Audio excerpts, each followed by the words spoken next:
Salve, Fortano! Olha só, vamos trabalhar aqui com um assunto que, infelizmente, a maioria das pessoas nunca olha no dia a dia, não presta atenção nisso e é algo extremamente importante na hora que você vai trabalhar na verificação de uma página, se ela é uma página segura ou não, que é justamente a informação obtida através do certificado digital. Então essa estrutura que está cada vez mais presente, permeando aí os dias da sociedade, porque ela é essencial e facilita muito a vida do cidadão.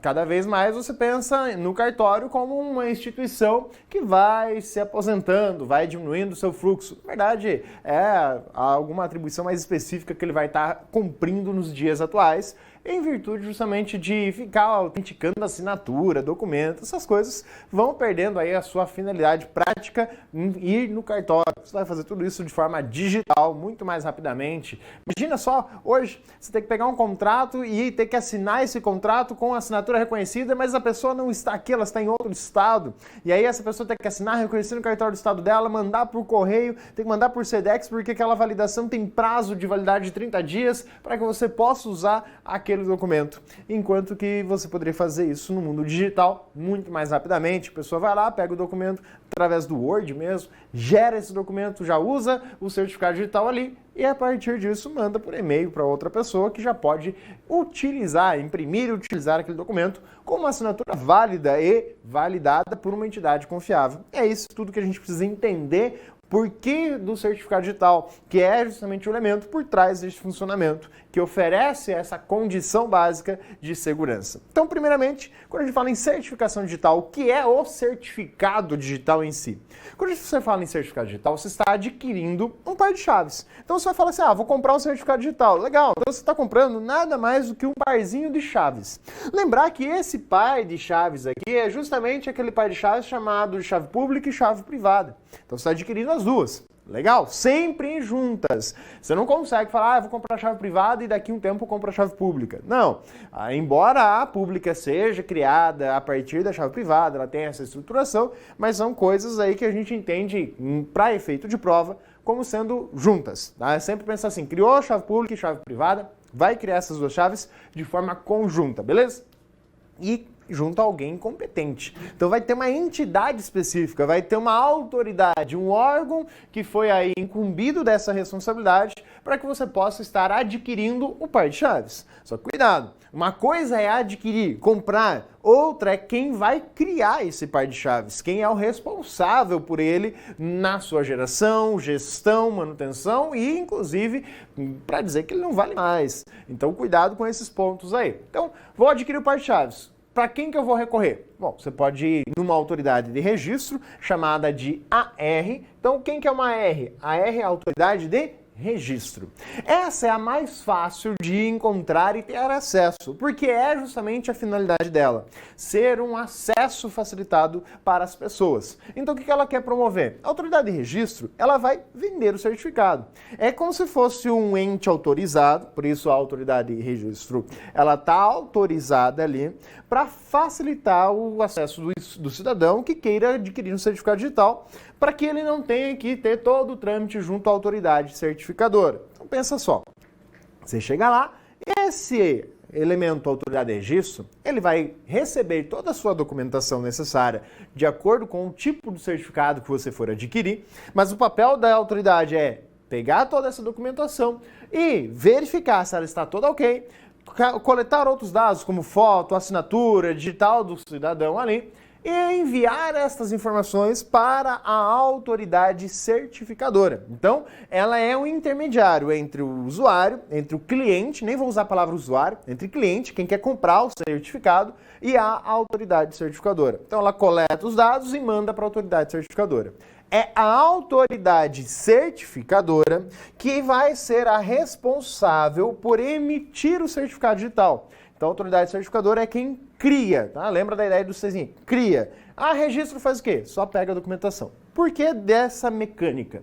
Porque se não fosse a autoridade de registro, a autoridade certificadora, a maioria delas, elas não tem uma sede para acesso direto ao público. Você já está aqui a minha empresa, está aqui meu ponto de venda. Ela é digital, ela é online, ela só vai ser oferecida pela internet. E aí o cidadão que queira comprar um certificado junto a uma autoridade certificadora pode? Pode. A autoridade certificadora, ela vende também certificado digital. É uma das suas competências. Mas quando você vai lá na autoridade certificadora, ou seja, no site dela, e existem várias, você vai lá e fala, eu quero fazer um certificado digital. Ela vai pedir para você enviar a documentação. E aí você vai ter toda uma lista de documentação que tem que estar validada em cartório, tem todo o trâmite, e dependendo do tipo de certificado, é uma documentação mais extensa, e você tem que enviar por correio. Aí espera o correio chegar lá na autoridade certificadora. A autoridade certificadora vai colocar na fila de trabalhos para realizar. Ela vai pegar a documentação, imagina ali no meio, faltou uma coisa. Ela vai entrar em contato com você e falar, ó, faltou tal coisa. Aí manda de novo aquele outro documento. Aí se demorar muito, aqueles documentos que você enviou perdem a validade por causa da autenticação do cartório. E aí a autoridade certificadora vai fazer a emissão do certificado. Normalmente, quando alguém vai comprar um certificado digital, já vai comprar em cima da hora. Tipo, precisava para ontem o certificado digital. Não é para agora, é para ontem. E aí? Não dá para perder todo esse tempo com o correio enviando a documentação, valida, verifica, manda mais sua documentação. Então, por isso que nós temos a autoridade de registro, para ser aquele ponto de acesso facilitado. E que é tipo você fazer carteira de motorista, é tudo agendadinho. Você chega lá e fala, ó, tem um horário. Você tem um horário para chegar, no máximo, pode chegar antes, mas às vezes não vai conseguir realizar o processo. Por quê? Porque é naquele horário que está agendado para aquela pessoa, para que ele vincule todos aqueles dados que estão sendo coletados, documentos, diretamente para a autoridade. Então, a autoridade de registro, ela vai pegar essa documentação, ela vai estar certificando ali, mas não vou usar a palavra certificando, vai estar validando para a autoridade certificadora que aquela documentação que você entregou é verdadeira e que você de fato entregou e foi lá você para requisitar um certificado digital. E aí a autoridade certificadora, ela dá esse voto de confiança, porque ela deu essa autoridade para a autoridade de registro, e então a autoridade certificadora, que é quem cria, vai gerar o certificado, né, posteriormente, não é imediato, tá? Não é, tô aqui sentado na frente da autoridade de registro e na autoridade de registro ela vai me entregar já o certificado. Não, vem depois. A autoridade certificadora vai gerar e vai enviar o certificado digital, que dependendo da forma dele, você vai estar recebendo muito rapidamente ou ainda dentro de alguns prazos, que é o prazo do correio normalmente. Então a autoridade certificadora vai gerar, ela emite, gera, é ela quem cria o parzinho de chaves. E ao criar esse par de chaves, ela assume também a responsabilidade, como autoridade certificadora, de manter esse seu dado, essa estrutura, disponível. Quem que é esse dado? A chave pública. É responsabilidade, então, da autoridade certificadora manter as chaves públicas disponíveis, normalmente dito servidor de chaves públicas. Mas é a própria autoridade certificadora que vai fazer isso com o seu computador lá, servidor para tal recurso. Então tá lá o conjunto. É ela quem mantém essas chaves públicas? Sim. E o que ela manda para você é a chave privada. Lembra que a chave privada é pessoal e intransferível. Então ela vai ser enviada para o cliente que solicitou, que comprou o certificado, entreguei para ele, e a própria autoridade certificadora, que gerou esse parzinho, depois que ela enviou o certificado para você, a sua chave privada, ela não sabe mais aquele número. Se você perder aquilo ali e falar, ó, extraviou, não recebi, terá que girar um novo par de chaves para que ela entregue uma nova chave privada para você. Então, a própria autoridade que criou o par de chaves, ela vai esquecer daquela informação depois que ela entregar para você. Ok, então ela vendeu também? Sim, ela vende. Você pode ir online lá no site e adquirir.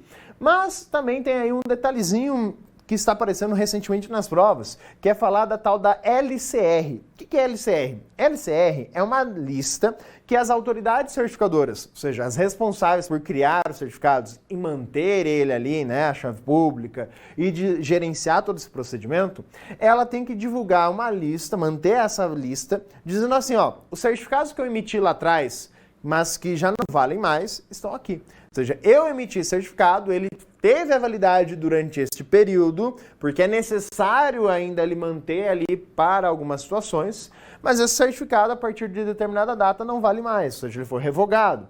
Pode também ser um certificado que, perdi aqui a minha chave privada, então eu tenho que avisar lá para a autoridade certificadora para ela cancelar esse meu certificado digital, revogar, para que ele não seja mais utilizado, porque eu não tenho mais em posse a minha chave privada. Então pode ser que alguém tenha encontrado e possa vir a usar ela no meu lugar, o que é um problema. Então, a ideia é justamente que a autoridade tem que divulgar a lista dos certificados revogados. Por isso, LCR. lista de certificados que não valem mais. Então esse é o papel destas duas entidades. Mas perceba que tem uma entidade mais importante ainda, que é a Autoridade Certificadora Raiz. A Autoridade Certificadora Raiz, ela emite certificados digitais para outras autoridades certificadoras. Então ela fala assim, ó, eu sou a foda do país, eu sou a referência. Se alguém quiser abrir uma empresa de certificação digital que venda esse tipo de produto, então vai ter que chegar até a autoridade raiz e falar, ó, eu quero ser uma autoridade certificadora. E aí a autoridade raiz vai emitir um certificado para você, para que você possa certificar outras pessoas. E ela também vai ser responsável por auditar você, para manter tudo regular, aí ver se você está fazendo certinho, bonitinho. No Brasil, nós temos que ter um cuidado e conhecer quem é a nossa autoridade certificadora raiz. A autoridade certificadora raiz no Brasil é o ICP Brasil. Tanto que documentos públicos obrigatoriamente têm que ter vinculação dela diretamente. Então, cuidado. Então, ela emite certificado para outras autoridades certificadoras. Da mesma maneira, a autoridade certificadora raiz vai disponibilizar as chaves públicas das autoridades certificadoras e entregar para a autoridade certificadora o endereço, a informação, o número da chave privada para a autoridade certificadora. E ela assume esse papel. Ou seja, é como se estabelecesse uma hierarquia, por isso o termo raiz. Ela está na base e aí vai ramificando essa estrutura. Cuidado com a CertSign. A CertSign, ela é a autoridade certificadora raiz em outros países. No Brasil, ela hierarquicamente está subordinada, né? Ela está vinculada abaixo do ICP Brasil. Então ela vai aparecer dessa forma, mas tem outras autoridades certificadoras aí normais, né? As tradicionais. Como, por exemplo, Caixa Econômica Federal é uma autoridade certificadora, Receita Federal é uma autoridade certificadora, então você tem várias. A Casa da Moeda, o Serasa, então tem muitas autoridades certificadoras. Sim, o Serasa ele fez parceria com a Experian, que era justamente a empresa de certificação digital, e aí você tem o Serasa Experian, que faz a emissão de certificados digitais. Então, muito cuidado com isso. Por quê? Quando você faz uso da certificação digital, você está justamente fazendo o quê? É como se você, como cliente, fosse lá no cartório e fizesse o seu cartão assinatura e deixasse lá no cartório o seu cartãozinho e aí a sua assinatura é, de fato, a sua chave privada. Então você está fazendo isso, você está comprando isso. A diferença é que no cartório físico você não tem que pagar para deixar a sua assinatura lá, porque ele vai ganhar a cada vez que alguém for lá validar. No mundo digital é o inverso. Quando alguém for validar os dados junto à autoridade certificadora ou à autoridade certificadora raiz, ele não paga por validação, ele paga pela aquisição daquela estrutura, ou seja, é quem vai usar que precisa contratar o recurso. É diferente a forma de pagamento. Agora, qual é a função do certificado digital? Para que ele serve? O certificado digital, ele basicamente associa, então, a informação do usuário, do cliente, melhor dizendo, com o certificado. Então ele vai dizer, ó, esse certificado é desse cliente, ele serve para certificar este cliente. A ideia do cartório, você vai lá, assina para que aquela vinculação seja dada à sua pessoa. Então ele vai atestar a sua identidade, vai dizer, ó, isso aqui realmente é daquela pessoa, foi feito por aquela pessoa. Então ele vai te garantir aqui alguns elementos de segurança. Cuidado! Confiabilidade é um conceito, é um elemento de segurança de informação? É, mas ele é um princípio básico? Não. É uma consequência, é uma característica da segurança, mas ele não é princípio. Então, quando a gente fala de garantir a confiabilidade, é dar um elemento de segurança necessário. Agora, a autenticidade é princípio, que é onde ele vai atuar principalmente. E claro, consequentemente, se você está usando a autenticidade, a questão do não repúdio envolvida aí. Agora, quais são os tipos de certificados que a gente vai estar podendo adquirir aí e tendo que conhecer para resolver as questões de prova? Quando você olha para a autoridade certificadora raiz, ela vai vender certificado para as outras autoridades certificadoras. Basta para nós isso aí. Agora, nós estamos falando nos tipos que você, como cliente, pode chegar em uma autoridade certificadora tradicional, a Caixa Econômica, chegar lá no Serasa Experian, chegar nessas empresas e falar, eu quero comprar um certificado digital. Você tem vários tipos de certificado e que normalmente vão estar associados ao número. Então, cuidado. Você tem lá o certificado do tipo A, do tipo S e do tipo T. O que mais nos interessa e que nós vamos trabalhar aqui nessa nossa operação é o tipo A, que é o que basicamente aparece nas provas. Em outra oportunidade, vamos falar aí do tipo T. O tipo S é mais básico. Então, vamos lá. Tipo A é aquele que vai ser empregado para garantir a autenticidade. Por isso a ideia do Azinho ali, a autenticidade. Então ele vai ser utilizado para garantir quem é a pessoa, quem é o dono. O tipo S, ele é um pouco mais simples, mais básico, porque ele vai garantir apenas o sigilo. O tipo S, ele não garante a autenticidade. Tanto que na prática, em termos de prova, você quase não ouve falar do certificado digital do tipo S. Você ouve falar bastante do certificado digital do tipo A.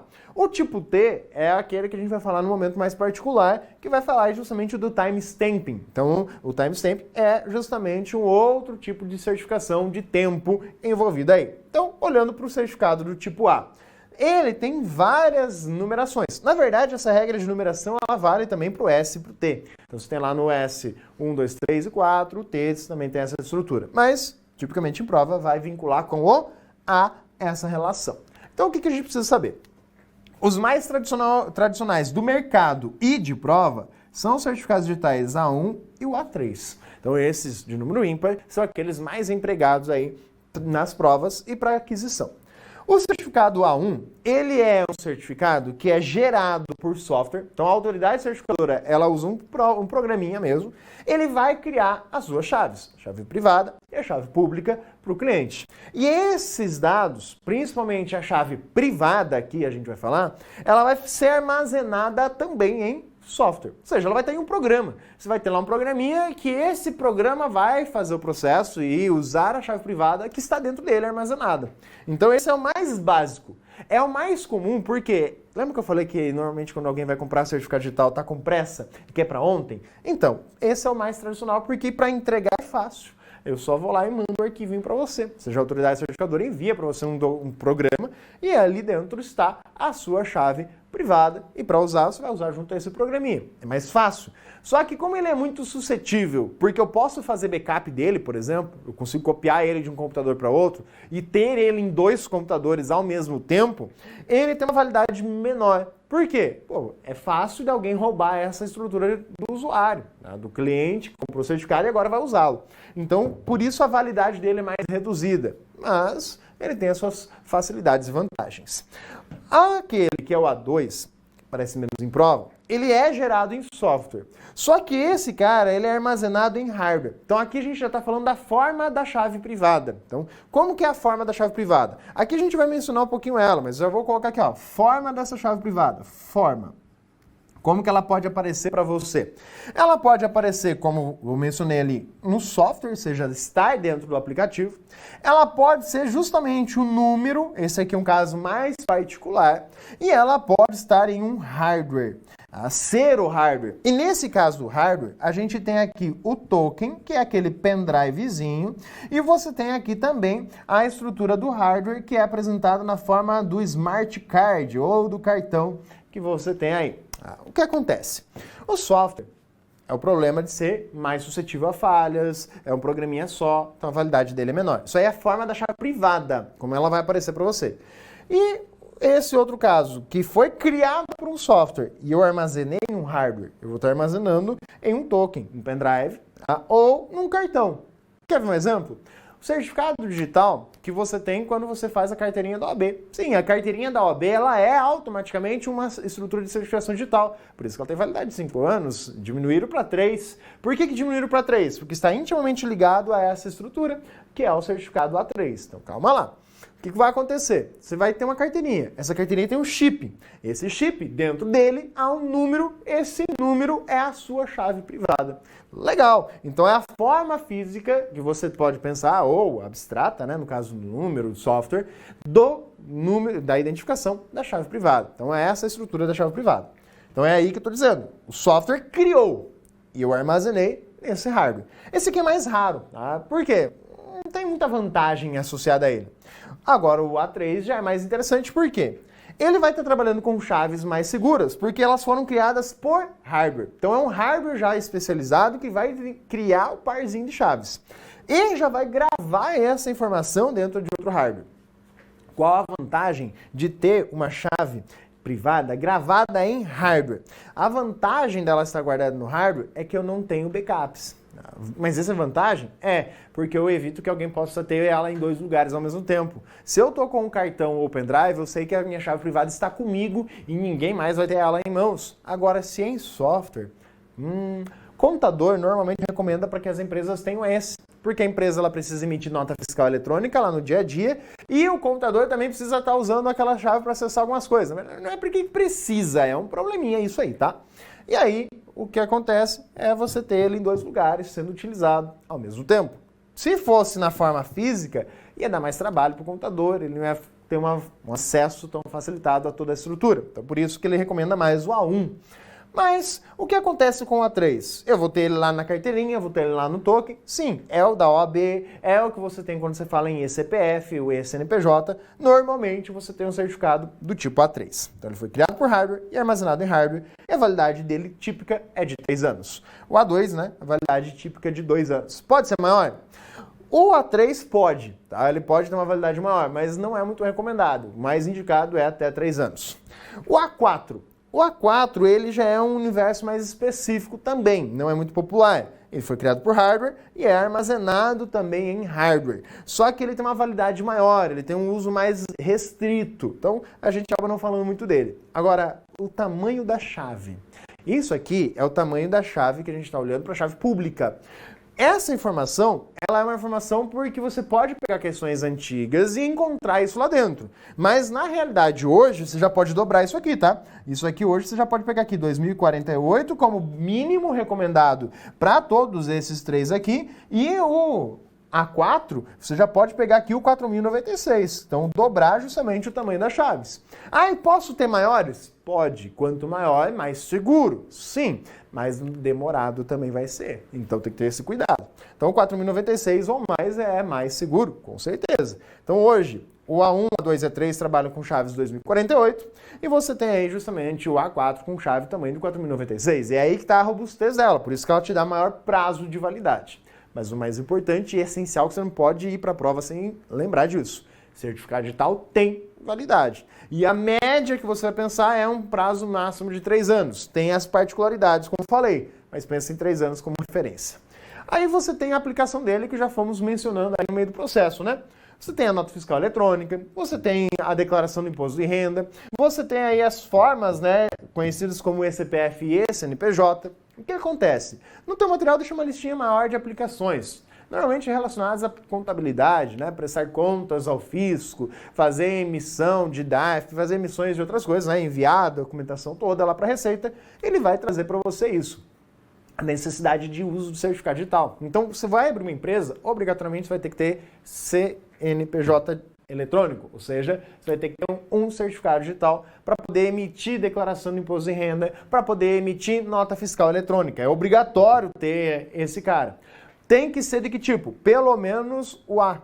Né? Não dá para emitir nota fiscal com certificado tipo S ou tipo T. Eles têm uma aplicação diferente. O tipo T é usado para garantir que algo existia naquele momento. O tipo S é só para sigilo. Então, cuidado. Mas o tipo A pode ser usado para sigilo? Pode, tá? É aí que tá, ele pode mais. Então, o tipo A, ele é para autenticidade, mas se você quiser usar ele para oferecer sigilo, dá. O S é só sigilo, ele não oferece autenticidade. O T é só a ideia de comprovação de tempo. E vai ter integridade em todos eles, que é outra história, tá? Não é a função do certificado digital garantir a integridade da informação, mas se estiver tudo ok, implicitamente a integridade é verificada. E aí depende do processo que vai ser usado. Depois a gente vai falar da assinatura digital, é outra história. Então, a aplicação do certificado digital está cada vez mais crescente. Foi a determinação do MEC aí justamente que os diplomas de graduação de curso, eles vão ter que ser todos emitidos a partir do quê? De certificado digital. Então, em vez de você ter o diploma impresso lá em papel moeda, antigamente era em couro, aí já foi para papel moeda para economizar, aí agora não tem mais nem isso, nem o outro. Não vai ter mais diploma impresso. O seu diploma, emitido pela universidade ou faculdade, ele vai ser um documento eletrônico e ele vai ter que ser assinado obrigatoriamente por um certificado do ICP Brasil. Ou seja, não é nem por autoridade certificadora normal, tem que ser da autoridade certificadora raiz. Mas isso é porque está ligado diretamente ao governo. Como cidadão normal, você não compra direto da autoridade certificadora raiz, você não compra direto do ICP Brasil. Você compra de outras autoridades. Quem compra direto do ICP Brasil é o governo por força da lei, que obriga ele a fazer isso. Mas o que a gente precisa ainda saber é quais são os dados presentes dentro de um certificado digital. Um certificado digital ele tem várias informações, das quais vamos destacar aqui as que são de suma importância. Tanto para você como cliente, como usuário agora do serviço, para verificar se o site é verdadeiro ou não, como para resolver questões de prova. Então, onde é que você vai ver isso? Já vou mostrar para você na tela, mas quais dados você deve buscar? O certificado digital, ele vai apresentar para você a informação para quem ele foi emitido. Então tá lá, emitido para fulano de tal. Ou seja, quem é o requerente do certificado digital. Então pode aparecer assim, ó. Em vez de emitido para, pode ser escrito lá na prova requerente. Ou seja, você como cliente foi lá e comprou um certificado digital. Legal, você comprou o certificado, né? Então você é o requerente. E aí você, como usuário, quer ver o certificado de alguém. Aí você fala, eu quero ver esse certificado aqui. Ele é de quem? Ele pertence a quem? Esse certificado foi emitido para esse carinha aqui. Então, é isso que você está identificando. Basicamente, o dono do certificado. Se é aquele site verdadeiro ou não. Aí depois vem aqui o emitido por. Ou seja, aqui vai aparecer a autoridade certificadora ou ainda a autoridade certificadora raiz que emitiu aquele certificado digital. Professor, pode ter aqui a autoridade de registro? Jamais. Não tem autoridade de registro aqui. Aqui é a autoridade certificadora, seja ela normal ou a raiz. Mas a autoridade certificadora que vai aparecer aqui. A validade. Cuidado, quando você fala em certificado digital, você tem uma validade que se divide em a partir de, ou seja, ela tem um início e ela tem um prazo final. Ou seja, tem um a partir de até. Então ela tem aquela estrutura ali representada para você. Legal, então tem validade? Tem. Certificado digital tem validade. Isso é essencial. Aqui uma pegadinha muito típica. Chave pública. Olha só. O certificado digital pode ser definido, inclusive, como a própria chave pública. Como assim? Essa questão da prova disser para você, a chave pública é o certificado digital? Sim. Diga que sim. Por quê? Porque a chave pública é a informação que vai ser usada para certificar o procedimento, o processo. É tipo pensar lá no cartório. Pensa lá que está o teu cartão assinatura lá dentro do cartório. Então, é aquele teu cartão que vai servir para validar se o que está no papel ali assinado é ou não uma assinatura da sua pessoa. Então, lá no cartório, aquele cara é a chave pública, ele é o elemento que certifica, que o cartorário vai usar para certificar. Então, a chave pública pode ser dita como o próprio certificado e ela em si faz parte do certificado. Ela é pública, ela está ali visível. E lembre-se que ela é um número, simplesmente isso. Esse dado ele é obtido do servidor de chaves públicas. Porém, se você estiver usando uma estrutura ali direta, você como usuário, você pode fornecer diretamente, falar, tá aqui minha chave pública, me manda a informação criptografada com ela. Aí você vai estar garantindo o sigilo, porque a pessoa vai criptografar a informação com a tua chave pública e enviar para você. Só você que tem a chave privada vai conseguir acessar. É essa a lógica que está por trás disso. Aparece aqui o tamanho da chave, então aparece lá, por exemplo, eu estou usando o certificado digital com chave de 2048 bits. Legal, aparece ali para você o tamanho dessa chave. E junto a isso, também aparece lá qual é o algoritmo. Por exemplo, estou usando lá o SHA-2. E aqui, cuidado, tem duas situações, tá? Aparece esse SHA, você tem que lembrar que esse SHA é de geração de integridade. O algoritmo que a gente vai olhar aqui, principalmente, é o RSA. Lembra que o Azinho aqui relaciona a ideia de assimétrico, relaciona a ideia de chave pública e privada. Então o RSA é o algoritmo da criptografia. O SHA ali, o SHA-2, SHA-1 é o que vai ser usado para garantir a integridade no processo. Então cuidado com isso. Mas tem muito cuidado com essa integridade. E a assinatura da própria autoridade certificadora. Ou seja, eu tenho aqui quem foi que emitiu e a própria autoridade certificadora pega todas essas informações e ela assina lá dizendo, isso aqui está íntegro, todas as informações que você recebeu estão íntegras, ninguém alterou no meio do caminho e fui eu, a autoridade certificadora, que entreguei para você. Então eu sou a fonte originária destes dados. Então a própria autoridade certificadora assina e a assinatura da autoridade certificadora faz parte dos dados do certificado digital. Muito cuidado com isso. Agora a gente tem uma particularidadezinha bem importante. Você vai ouvir falar do EVSSL. O que é o EVSSL? O Extended Validation SSL, ou seja, Secure Socket Layer. O SSL sozinho é protocolo, está relacionado diretamente à ideia de criptografia. Aqui a gente está falando de uma variação dos tipos de certificação digital. Então você fala assim, eu tenho lá um A3 EVSSL. Então é como se fosse um plus dele, tá? É o modo motherfucker fodarástico e o caramba 4. Por quê? Esse é o único tipo de certificado digital que vai deixar a barrinha do navegador verde. Quando você olhar lá abaixo de endereços do navegador, onde está o endereço do site, e está verdinho, está destacado com uma cor diferente, é porque tem esse certificado digital ultra pica foda que existe. Esse certificado digital, ele tem uma validade maior, normalmente de 1 a 2 anos, tá? É o máximo que ele oferece. Ah, não é maior do que os outros? Não. A validade maior dele é em termos de segurança. O prazo dele é menor, tá? Então, 1 a 2 anos é o que você encontra. Ah, e tem de 3, 4? Não, é prazo pequenininho mesmo. E aí, a ideia dele é que justamente, como a maioria dos usuários não fazem o que a gente vai fazer agora, que é verificar o certificado digital, fica mais visual. O usuário acessa, ó, tá verdinho embaixo de endereços. E só vai conseguir mudar essa cor se o navegador identificar que é esse tipo de certificado que está em uso. Então vamos ver onde é que está essa informação? Olha aí na tela. Então aqui você tem a tela justamente conhecida por você, olhando aqui o Google Chrome com um site já típico. E aí vamos abrir aqui a lupa para aumentar a nossa visibilidade dos detalhes que a gente vai buscar. Aqui a nossa lupinha, dá um zoom nela. E aí, com a lupa, o que a gente vai observar? Independente do navegador, seja o Google Chrome ou o Firefox, você vai clicar no cadeado. Pode ser com o botão esquerdo, depende um pouco do navegador, ou com o botão direito do mouse. Você clicando em cima do cadeadinho, você vai ter aqui as opções, e aí pode estar aqui no Google Chrome, certificado válido, ou pode aparecer lá, detalhes do certificado. Então depende do navegador e versões dele, tá? Teve uma época que o Google Chrome escondeu isso aqui, tá? Aí você vai então abrir as janelas de propriedades de certificação digital. Nessa janelinha, você vai ver que a aba geral, dizendo, ó, é um certificado digital emitido para um computador remoto, ou seja, esse certificado, ele é um númerozinho que está salvo lá no servidor, então é aquela estrutura, aquela forma diferente, tá? A chave privada dele é um número que está salvo no servidor, e aí você tem aqui justamente para quem ele foi emitido, questão do número de série também a gente tem aqui. Ele foi emitido por quem? Pela Amazon. Então aqui foi emitido pela Amazon, então por Amazon. E a validade dele, de quando até quando esse certificado digital tem validade aí. Depois disso tem que renovar o certificado digital. E aí você vai lá em detalhes e é aqui que a gente vê a brincadeira. Sabe aquele A1, A2, A3? Aquela é a versão justamente que você tem. Então tá aqui, ó, a estrutura do certificado digital, você tem a informação dele. O número de série, que eu falei, que é outro dado que a gente pode acrescentar naquela listinha que você fez ali.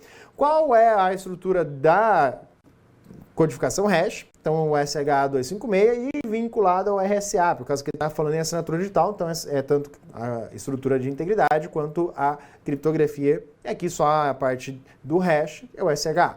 Quem é o emissor, então está falando aqui bonitinho para você, quem foi que emitiu. A validade a partir de até quando que vale, perceba que tem até a hora na validade. Quem foi que requereu o certificado? Esse aqui é um certificado para domínio. Então ele tem ali justamente ó, o nome do domínio e não o nome da empresa. Antigamente era o nome da empresa que você iria encontrar aqui. E você tem aqui a chave pública. E aqui está o número. Isso é a chave pública. Ele é o número hexadecimal. Você pode ver que vai até F, não tem H, não tem G, é só até de 0 até F. Então é o número hexadecimal. E é só esse númerozinho aqui. Ao todo ele oferece 2048 bits usando o algoritmo RSA. Então você tem aí justamente essa estrutura. Aqui os parâmetros é só para estruturação, não é elemento de prova. E aí você tem outros dados aqui que aparecem. Mas efetivamente os principais são aqueles, né? Inclusive aqui marcados com esse iconezinho laranjado e tudo mais. E aqui indicações do tipo, para que serve essa chave? Ah, ela é usada para assinatura ou para criptografia de chaves. Qual a restrição que ela tem? Tem alguma? Qual que é a impressão digital dessa estrutura? E aí vem lá o caminho da certificação. O caminho da certificação vai pegar lá desde a autoridade raiz, que certifica a autoridade abaixo. Então você vai perceber aqui, ó, não é a autoridade brasileira, é internacional, é Starfield, que vai autorizar a própria Starfield e assim por diante. Aí vamos pegar um outro carinha aqui para a gente ver mais detalhes. Vou pegar aqui, ó, o Google. O Google tem lá o seu certificado digital e ele traz aqui mais informações, ó, conexão segura, certificado digital válido. E aqui nessa certificação do Google, olha a parte interessante. Ele foi emitido pelo próprio Google. Sim, o Google percebeu que ele gastava muito com isso e ele então pegou e falou, ó, vou me tornar uma autoridade certificadora. Só que a validade dele é bem pequena, porque ele não tem custos. Ele simplesmente gera certificados com maior frequência. Então ele se torna mais robusto, mais seguro. Mas a vantagem de você fazer com mais frequência é que você não precisa ter uma estrutura de criptografia tão grande. Pode ver que a chave dele é pequenininha, é uma chave de 256 bits. Mas, pô, ela tem uma validade muito curta. São 3 meses aqui que ele oferece de validade, depois ele vai trocar, esse certificado não vai ter mais validade, ele usa outro. Então, por isso que ele tem essa estrutura. Então tá aí, ó, o caminho da certificação é a estrutura do Google, mas ele vem lá justamente com a Global Sing, a referência dele, principal, só que ele mesmo se tornou uma autoridade certificadora raiz, tá? Google Trust Service. Então ele é o fodão da brincadeira mesmo. Então isso aí. E outros sites que você vai acessar. Tem certificadodigital.com.br e outros que vão oferecer esse serviço para você. Vamos brincar um pouquinho com as questões, ver o que elas trazem nas relações de prova? Então, fechar aqui a nossa lupa. Olha a primeira questãozinha aí. Em relação à criptografia, assinatura digital e certificação digital, assinale as assertivas a seguir. A criptografia de chave única utiliza a mesma chave para cifrar e decifrar. Um exemplo de algoritmo de chave única é o RSA. Opa, pera aí, a gente já falou de criptografia e chave única é a ideia de simetria, enquanto que o RSA é assimétrico. Então tá errado o primeiro item. Item 2. Na criptografia de chave pública, quando uma informação é cifrada com uma das chaves, somente a outra chave do par consegue decifrá-la. Sim, é a ideia básica. Através da assinatura digital, é possível comprovar a autenticidade e a integridade de uma informação? Sim, é a ideia dela aqui dentro do certificado. Certificado autoassinado é aquele no qual o dono e o emissor são a mesma entidade.